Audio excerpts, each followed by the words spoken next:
Assalamualaikum warahmatullahi wabarakatuh.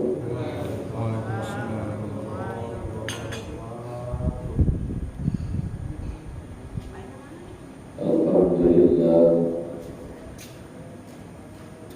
alhamdulillahilladzi faddala bani Adam bil ilmi wal amal ala jami'il alam. Wassalatu wassalamu ala sayyidina wa maulana Muhammadin sallallahu alaihi wasallam, sayyidil arabi wal ajam, wa ala alihi wa ashabihi ya nabi'il ulumi wal hikam. Amma ba'du, faqala Allah ta'ala fil Qur'anil Karim, a'udzu billahi minasy syaithanir rajim. Bismillahirrahmanirrahim. Qul hal yastawil ladzina ya'lamuna wal ladzina la ya'lamun. Wa qala an-nabiyyu sallallahu alaihi wasallam, talabul ilmi fa'idatun ala kulli muslimin. Wa inna talibal ilmi yastaghfiru lahu kullu syai' hatta al-himari fil bahri. Sadaqallahul azim wa sadaqa rasulun nabiyyul habibul karim, wa nahnu ala dzalika minasyahidin wa syakirin, walhamdulillahi rabbil alamin. Sekaligus Masjid Jami Baitul Mukminin khusus kedua DKM, Pak Ustaz Muhammad Soleh yang saya hormati, para jamaah yang saya muliakan. Kita sama-sama menyanjungkan puji dan syukur kehadirat Allah Subhanahu wa Ta'ala yang senantiasa mencurahkan rahmat-Nya, melimpahkan nikmat-Nya, sehingga alhamdulillah pada pagi ini kita bisa bertemu kembali di tempat yang mulia ini guna melaksanakan ibadah kepada Allah Subhanahu wa Ta'ala. Alhamdulillah, baru saja kita bisa melaksanakan sholat subuh berjamaah dan kemudian diikuti dengan ta'lim. Mudah-mudahan semua yang kita kerjakan diterima oleh Allah Subhanahu wa Ta'ala dan mendapat pahala yang berlipat ganda. Amin ya rabbal alamin. Dan juga mudah-mudahan kumpul yang kita semua di tempat yang mulia ini mudah-mudahan menjadi sebab turun rahmat dan keberkahan dari Allah Subhanahu wa Ta'ala.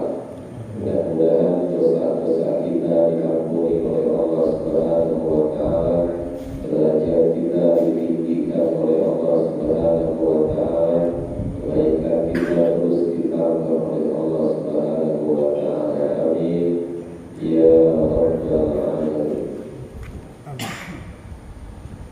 Salawat dan salam mudah-mudahan Allah curahkan dari junjungan Nabi besar kita Muhammad sallallahu alaihi wasallam. Juga mudah-mudahan rahmat dan kesejahteraan dilimpahkan kepada keluarga dan sahabat beliau, kepada tabi'in, dan juga mudah-mudahan kepada kita sekalian. Amin ya rabbal alamin. Para jemaah yang saya hormati, Nabi kita Muhammad sallallahu alaihi wasallam, beliau bersabda, "Afdhalus shalat shalatul mar'i fi baiti illal maktubah." Kata beliau, salat yang paling utama adalah salat yang dilakukan seseorang di rumahnya. Afdhalus sholat, sholatul mar'i fi baiti. Sholat yang paling utama adalah sholat seseorang di rumahnya. Illal maktuba, kecuali sholat yang diwajibkan Allah. Maksudnya sholat yang 5. Kalau sholat yang 5 jangan di rumah gitu. Saya ulangi kembali. Sholat yang paling utama adalah sholat seseorang di rumahnya. Maksudnya adalah sholat sunnah.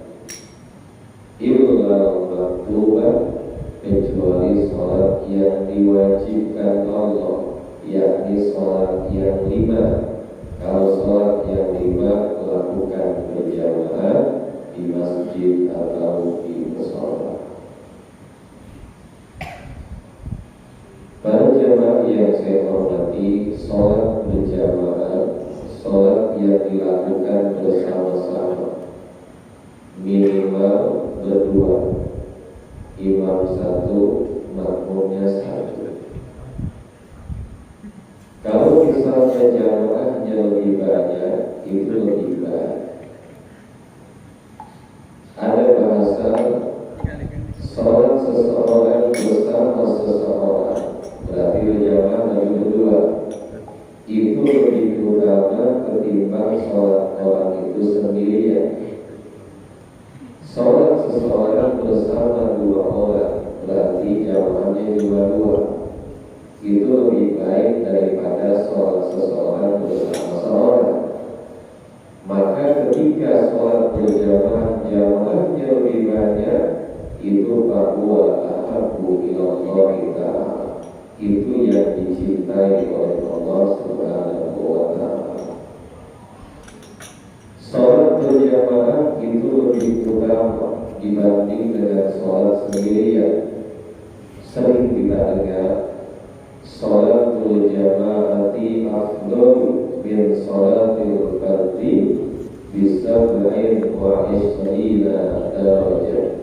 Sholat berjamaah dibanding dengan sholat sendiri, itu lebih utama sholat berjamaah dibanding dengan sholat sendirian dengan 27 derajat.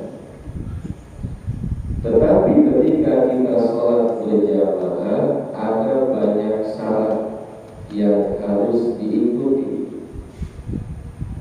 Kalau kita sholat berjamaah, sholat bersama-sama, itu ada banyak syarat yang harus dipenuhi. Ada banyak syarat yang harus diikuti. Di antaranya, kalau sholat berjamaah itu syaratnya Allah ya'lama mutlana sholati imami, bahwa seseorang itu tidak mengetahui akan batal sholat imamnya. Kalau sholat berjamaah syaratnya si makmum tidak tahu, tidak mengetahui akan batal sholat imamnya. Kalau misalnya ada sholat berjamaah, makmum tahu bahwa imam sholatnya batal, maka itu makmum gak boleh ikut. Saya berikan contoh, kita sholat berjamaah. Begitu lagi sholat berjamaah, kita lihat imam. Di imam itu sarungnya bolong, pas lempengan pahanya. Kelihatan sama kita nih. Kita sebagai makmum lihat imam sarungnya ada bolongnya, sehingga pahanya kelihatan.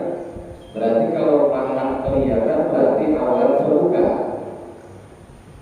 Pertanyaannya, itu imam sholatnya batal atau tidak? Batal. Itu imam sholatnya batal ya? Karena auratnya terbuka.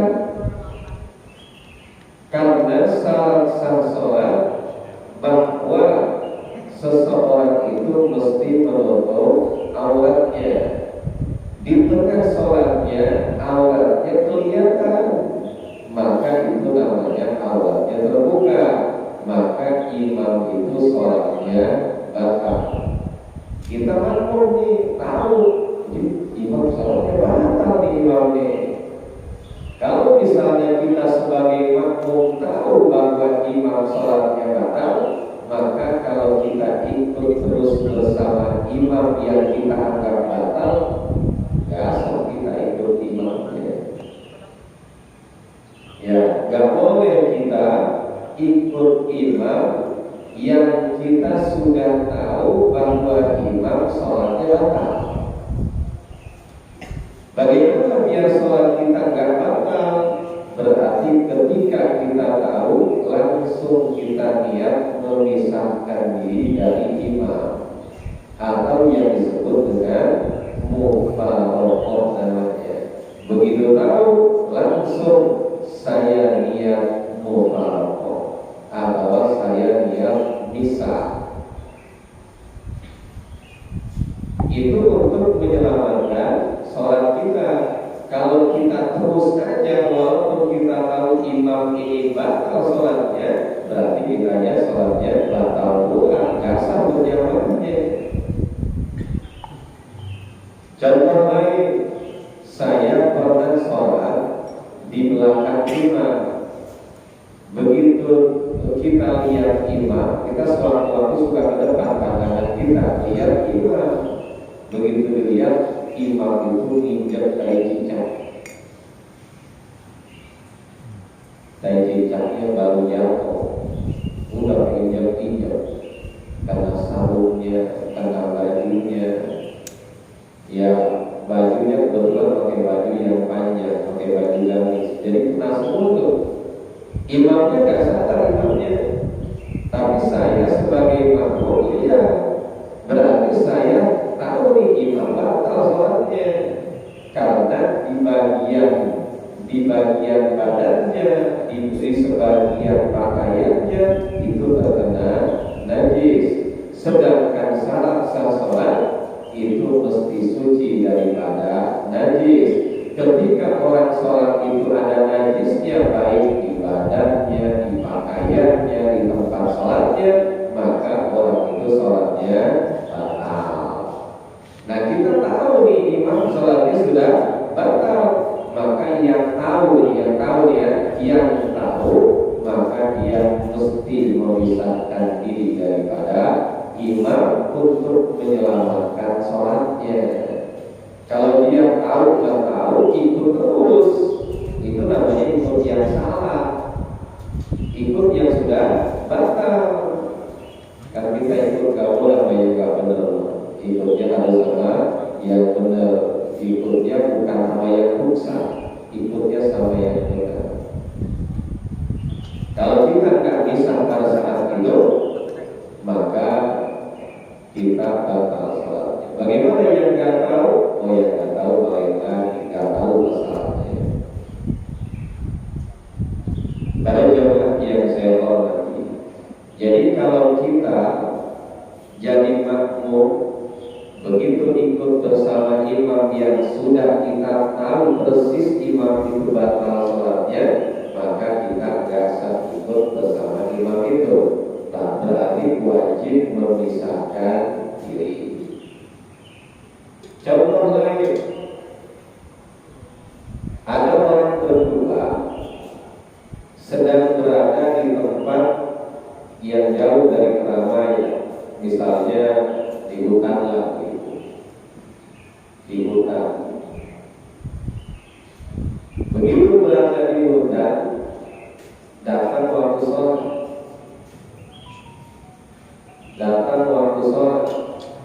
Begitu datang waktu sholat, dia mau sholat nih. Cuma dua-duanya gak tahu arah kiblat itu mana. Akhirnya masing-masing berijtihad.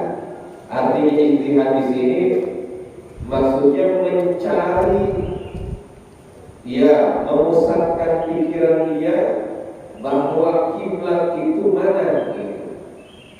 Maka akhirnya berdua berkesimpulan, kata yang si A nih, kiblat itu sana, ya. Kata yang si B, buka, kiblat itu sana. Ini dua-duanya nggak sepakat. Kata yang si A, kiblat itu sana. Kata yang si B, kiblat itu di sana. Maka dua orang ini kalau sholat nggak boleh berjamaah. Dia mesti sholat masing-masing sesuai dengan hasil ijtihad dia bahwa kiblat itu arahnya mana. Sebab kalau dia ikut, pasti dia akan menganggap imam ini sholatnya batal karena kiblatnya salah, bukan ke sana. Kalau ikut yang si A, si B, kata si B salah, ini kiblat sana. Kalau misalnya si A itu si B, wah salah, ini bukan ke sana. Ya, berarti nanti si makmum akan menganggap salah kiblat imamnya kalau dia tidak sepakat. Nah, dalam kondisi seperti ini nggak boleh yang satu ikut kepada yang satunya, ya. Jadi berarti harus sholat masing-masing. Bukan nggak ngerti berjamaah, bukan. Ya, bukan nggak ngerti berjamaah, tapi untuk menyelamatkan sholatnya.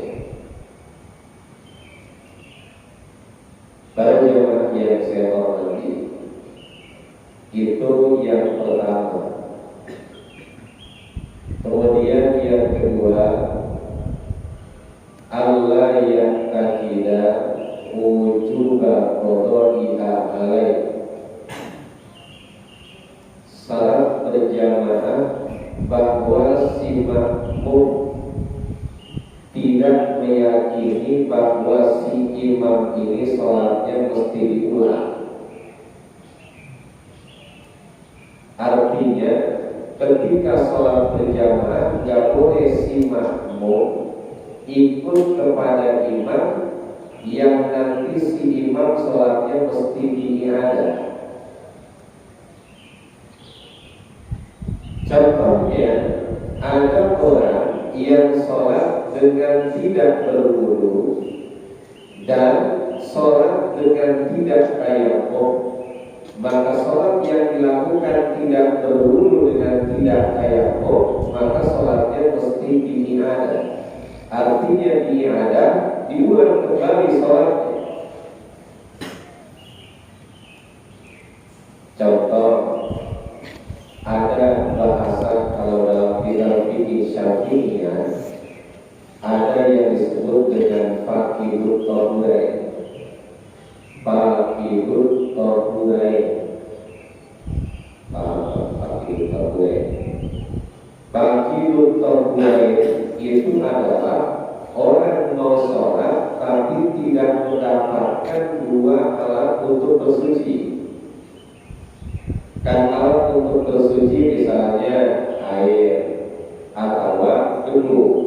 Dia mau sholat, mau berwudu tidak ada air, mau tayammum tidak ada debu. Mana contohnya? Ketika orang berada di pesawat. Ketika berada di pesawat, datang waktu sholat, mau wudu nggak ada air, mau tayammum nggak ada debu. Dan kalau dalam fikih Syafi'iyah yang namanya tayammum mesti ada debunya. Mau wudu air tidak ada, mau tayammum debu tidak ada. Dan kalau orang sekarang suka ada yang mengajarkan udah tepat belakang itu tepat belakang, jauh namanya sentral orang ini ya. Belakang kan kalau orang nyeger belakang ke belakang ini, kan di belakang dalamnya ada orang yang itu. Ya, udah tepat di situ aja. Itu dalam fikih Syafi'iyah ya, ceritanya lagi fikih Syafi'iyah. Itu bahasa kayak kayak gitu dulu yang nggak ada. Solusinya bagaimana? Nah itu melakukan sholat yang disebut dengan sholat tidak wudu, tidak tayamum. Berarti sholat apa kayak gitu? Wudu tidak, tayamum tidak. Itu yang disebut dengan sholat lihurmatil waktu, yaitu untuk menghormat datang waktu sholat. Dia mau sholat saja dengan tidak bersuci. Cuma sholat ini wajib diiadah, mesti diulang ketika sampai kepada tujuan kita. Di sana ada air, maka berarti nanti sholat mesti diulang. Biarkan saja sholat isyarat beberapa kali.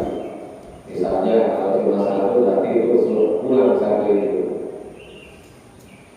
Nah yang dimaksud dalam penjelasan sholat berjamaah ini bahwa kalau ada orang sholat ikut kepada imam yang imamnya melakukan sholat tadi itu yang tidak wudu dengan tidak tayamum, itu tidak sah sholatnya, tidak sah sholat berjamaahnya. Jadi kalau sholat dalam kondisi seperti itu jangan berjamaah.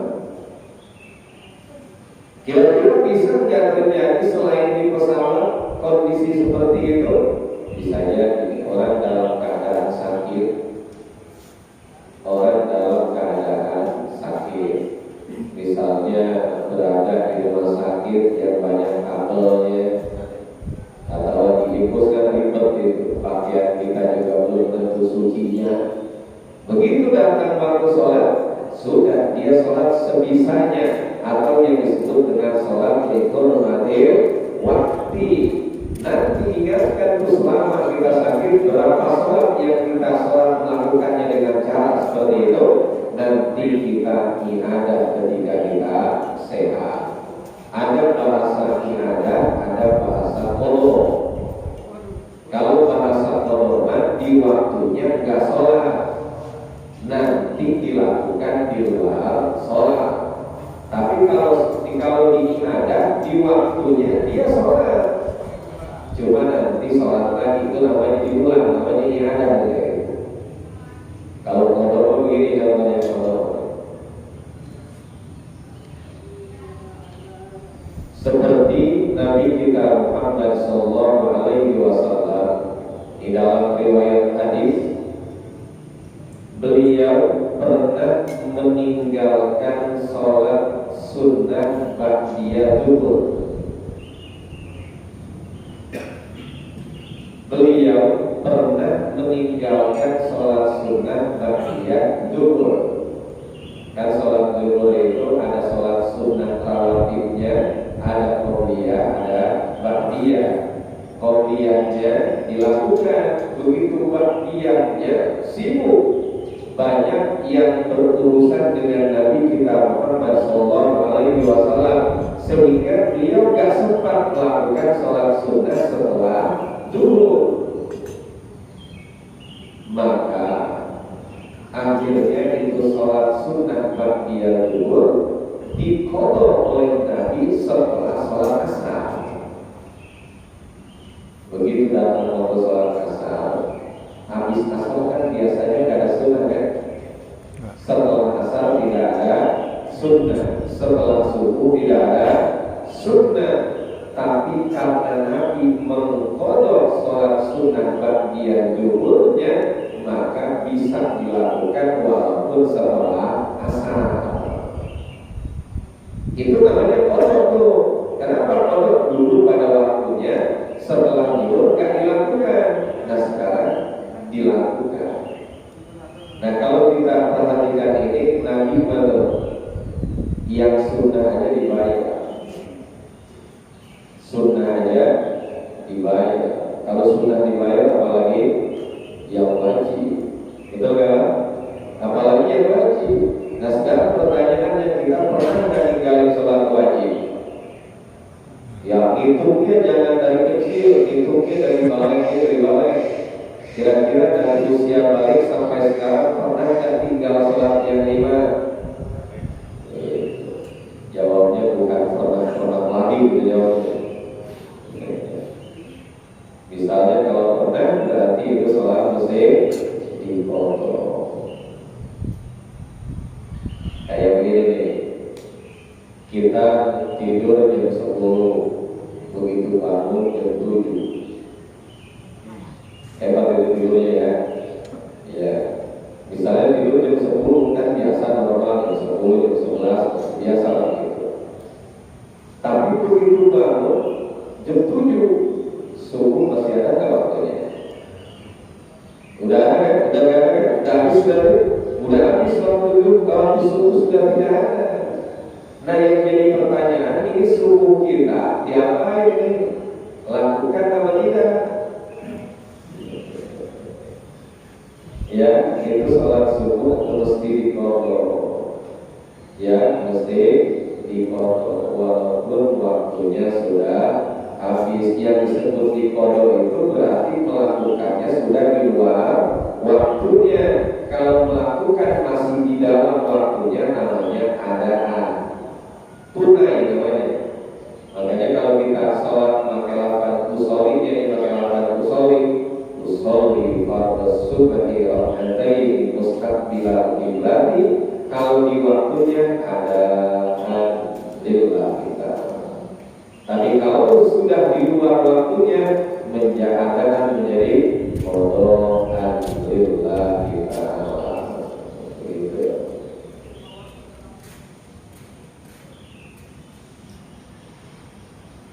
Para jemaah yang saya hormati, jadi ketika ada sholat yang pernah tertinggal, maka itu sholat mesti dikodok.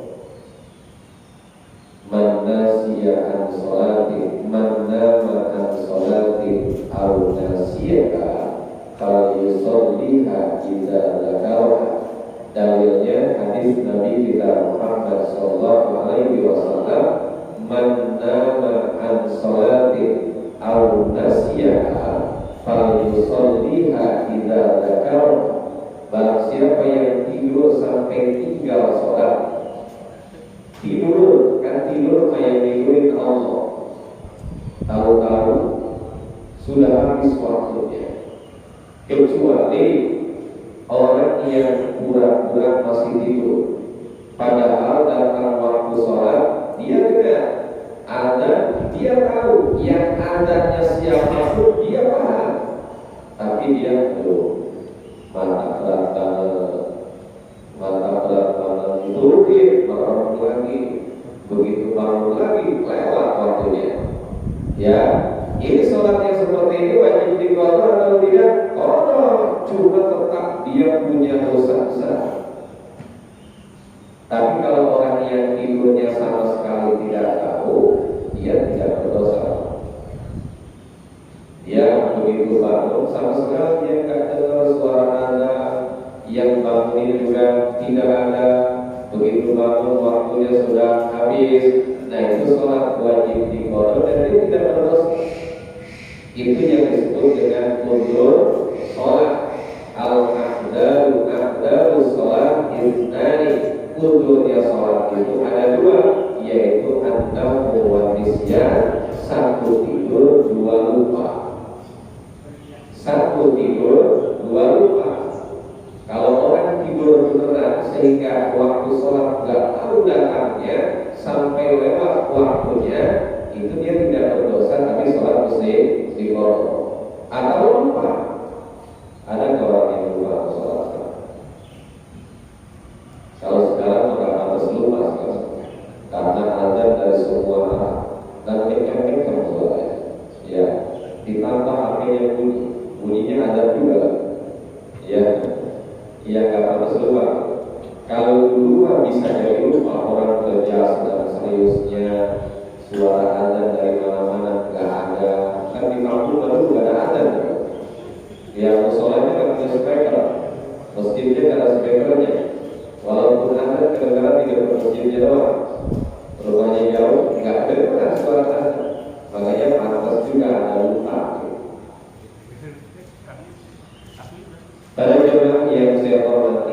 Kemudian yang ketiga, Allah yakuna makmuna. Syarat berjamaah bahwa kalau sholat berjamaah kita nggak boleh ikut sama orang yang sedang jadi makmum. Orang yang kita ikuti nggak boleh bahwa dia dalam posisi menjadi makmum. Dia padahal lagi jadi makmum, ada orang ikut di belakangnya. Misalnya ada imam di depan, kemudian di belakangnya kan jamaah tuh makmum tuh.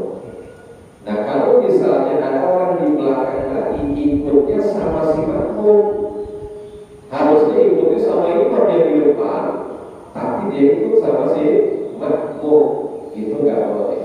Kita nggak boleh ikut sama orang yang lagi ikut. Kita nggak boleh ngemakmum kalau sama orang yang lagi jadi makmum. Ya kalau ikut itu harus kepada imam. Ya ntar makmum paling tengok belakang ini, gue juga ikut. Kenapa ikut saya? Gitu kan? Ya jadi berarti orang yang lagi ikut nggak boleh diikuti. Kita harus ikut sama yang di depan. Kecuali berjamaahnya sudah beres. Kecuali berjamaahnya sudah selesai dan kemudian ada masbuk. Orang berjamaah, ya ada beberapa orang yang ketinggalan berjamaahnya, sehingga ketika imam selesai ada orang yang bangun untuk menyelesaikan sholatnya, nambah rakaat. Begitu dia nambah rakaat sedang sendirian nih, ada orang ikut, itu nggak masalah dia ikut. Ya, dia ikut sama orang yang sudah nggak jadi makmum kan ya, udah sholat sendiri namanya, karena berhubungan dengan imamnya udah nggak lagi, imamnya udah salah kan, dia sendiri kita ikut boleh. Begitu kita sedang ikut, ada lagi yang ikut, itu juga nggak apa-apa kalau kita sudah tidak ada hubungan dengan imam. Jadi walaupun panjang terus ke belakang ganti-gantian itu tidak ada masalah. Ya, cuma yang nggak boleh berarti orang ikut kepada orang yang lagi ikut. Baik jemaah yang saya hormati, juga ketika kita sholat berjamaah boleh kita berjamaah ikut sama orang yang penting cara sholatnya sama. Walaupun misalnya ada orang lagi sholat sunnah diikuti sama orang sholat wajib, itu boleh Pak. Ada orang misalnya udah beres berjamaah nih, tiba-tiba ada orang yang bangun untuk melakukan sholat sunnah ba'diyah. Ada orang datang mau sholat wajib dari mau sholat wajib ikut sama orang yang lagi sholat sunnah, ya dianggapnya sama dia di orang lagi sholat mungkin sholat wajib dari, maka akhirnya dia ikut. Maka kalau ada orang yang mau sholat wajib ikut sama orang yang lagi sholat sunnah, itu nggak apa-apa, udah biarin ikut. Ya, yang penting cara sholatnya sama. Sholat wajib sama sholat sunnah sama nggak sholatnya? Cara sholatnya sama. Cara sholatnya cuma beda niat saja. Kalau yang sholat sunnah dia niat sunnah, kalau sholat wajib dia sholat wajib. Maka kalau dia ikut kepada orang itu nggak ada masalah. Makanya jangan ada bahasa, ada memberikan isyarat kepada orang yang ikut. Nggak boleh begini nih. Ada orang lagi sholat sunnah, ada yang mau ikut, dia tahu nih, wah kayaknya mau ikut saya.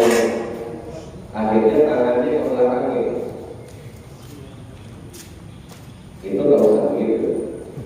Jadi maksudnya kasih isyarat belakang, jangan ikut gua sholat sunnah gitu. Ya itu jangan begitu, kan biarin aja. Dia akan dapat pahala berjamaah kalau dia berjamaah.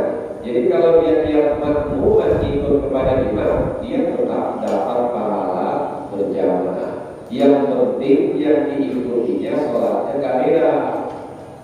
Kalau misalnya ikut sama orang yang lagi sholat gerhana, itu gak bakal bisa. Karena sholat gerhana mah begitu selesai baca surat, dia ruku, bangun, intinya dan Fatihah lagi. Iya kan? Dalam satu rakaat baca Fatihah 2 kali, baca surat 2 kali, ruku 2 kali, kan beda tuh. Atau ikut sama orang yang lagi sholat jenazah, nggak boleh.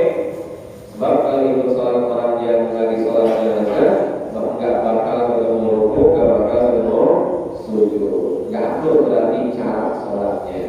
Jadi kalau sholat berjamaah harus ikutnya kepada orang yang cara sholatnya adalah sama. Para jemaah yang saya hormati, demikian yang dapat saya sampaikan pada pertemuan ini. Mudah-mudahan apa yang saya sampaikan ada manfaatnya bagi kita semua. Dan mohon maaf apabila ada kesalahan dan kekurangan. Terima kasih atas segala perhatian. Adalah wa iyyakum ajma'in. Wassalamualaikum warahmatullahi wabarakatuh. Waalaikumsalam warahmatullahi wabarakatuh. Demikian tausiah pada akhir ini tentang agama berjamaah atau sholat di baiti yang sholat berdua. Mudah-mudahan tausiah tadi memberikan pencerahan atas nasihat kepada kita. Mari kita tutup saat ini dengan sama-sama baca doa kafaratul majlis. Subhanallahi wa bihamdihi.